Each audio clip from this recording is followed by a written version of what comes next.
തിരുവോസ്തിയായെന്നിലണയും സ്നേഹം, ദൈവസ്നേഹം അകതാരിലലിയാൻ വരുന്നു. സ്നേഹം എന്റെ ഈശോ തിരുവോസ്തിയായെന്നിലണയും സ്നേഹം, ദൈവസ്നേഹം അകതാരിലലിയാൻ വരുന്നു. സ്നേഹം എന്റെ ഈശോ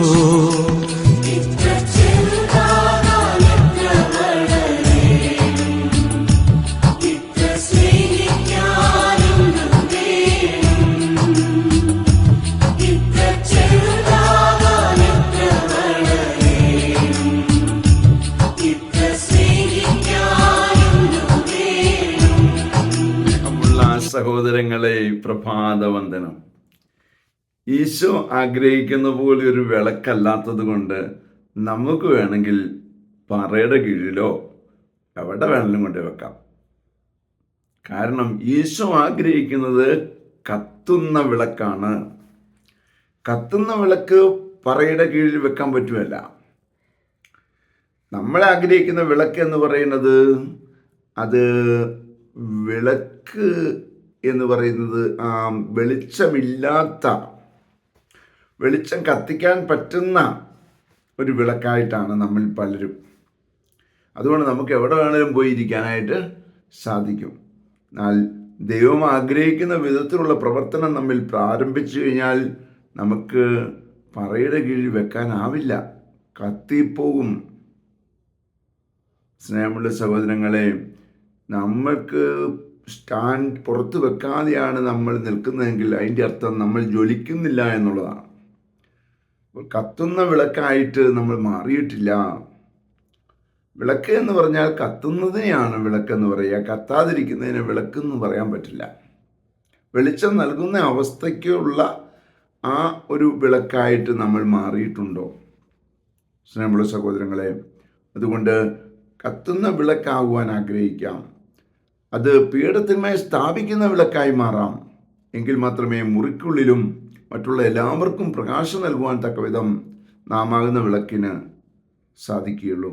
അതിനായി പ്രാർത്ഥിക്കാം. പരിശുദ്ധ അമ്മേ സഹായിക്കണേ. വിശുദ്ധ യോസേപ്പിതാവേ ഞങ്ങൾക്ക് വേണ്ടി പ്രാർത്ഥിക്കണേ. പരിശുദ്ധാത്മാവേ എഴുന്നള്ളി വരണേ. പരിശുദ്ധ പരമ ദിവ്യകാരുണ്യത്തിന് എന്നേരവും ആരാധനയും സ്തുതിയും പുകഴ്ചയും ഉണ്ടായിരിക്കട്ടെ. ആമേൻ. നമ്മുടെ കർത്താവായ യേശുക്രിസ്തുവിന്റെ കൃപയും പിതാവായ ദൈവത്തിന്റെ സ്നേഹവും പരിശുദ്ധാത്മാവിന്റെ സംസർഗവും സഹവാസവും സ്നേഹവും ശക്തിയും കൃപയും എല്ലാ അനുഗ്രഹങ്ങളും സമൃദ്ധമായി നിങ്ങൾ ഏവരോടും കൂടെ ഉണ്ടായിരിക്കട്ടെ, ഇപ്പോഴും എപ്പോഴും എന്നേക്കും. ആമേൻ. നോവിച്ച നാവിലല്ലേ നാഥൻ സ്നേഹത്തിൻ കൂദാശയേകി. നോവിച്ച നാവിലല്ലേ നാഥൻ സ്നേഹത്തിൻ കൂദാശയേകി. നിന്നിച്ച മാനസത്തിൽ നീ